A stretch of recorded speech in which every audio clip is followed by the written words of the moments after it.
గిట్టని వాళ్ళు పట్టని వాళ్ళు నెగిటివ్ టాక్ ఇవ్వచ్చు, కానీ అవన్నీ ఏమి ఫేక్ న్యూస్ నమ్మొద్దు.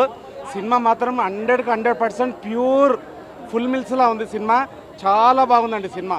నాకు తెలిసి లాగ్ అంటే సినిమాలో ఒక మెసేజ్ని అర్థం చేసుకోవాలండి. కూర్చొని ఏది చూసామా వెళ్ళిపోయినది కాదు. సినిమా ఫస్ట్ నుంచి నాకైతే ఎక్కడ బోర్ కొట్టలేదు. ఒక మెసేజ్ ఇంకా ఏమవుతుంది, నెక్స్ట్ ఏమవుతుంది అన్నట్టే బుచ్చిబాబు చాలా బాగా తీశాడు. బుచ్చిబాబు మార్కు మంచిగా అనిపించింది. పిల్లల కాడికెళ్ళి ఫ్యామిలీ అందరు రావచ్చు సినిమాకు. సినిమాలో ఏం అంత చెడు ప్రవర్తన కానీ అట్లాంటివి ఏం లేవు. సినిమా టోటల్ అందరు చూడొచ్చు. ముఖ్యంగా స్పోర్ట్స్ గురించి మాత్రం చాలా హైలైట్ చేశాడు. లాస్ట్లో ట్రైన్ సీన్ ఉంటుంది ఒకటి, ఆ కాలు తీసేస్తాడు.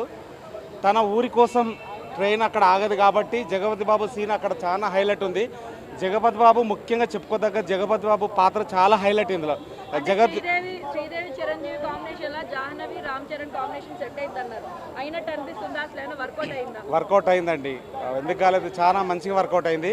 అంటే ఆమె పాత్ర కొంచెం తగ్గించారు, ఆమెకు స్కోప్ లేదంటే ఆమె పాత్ర తగ్గట్టు ఆమె నటించింది. ఆమెది కూడా మంచి మార్కులే వచ్చినాయి.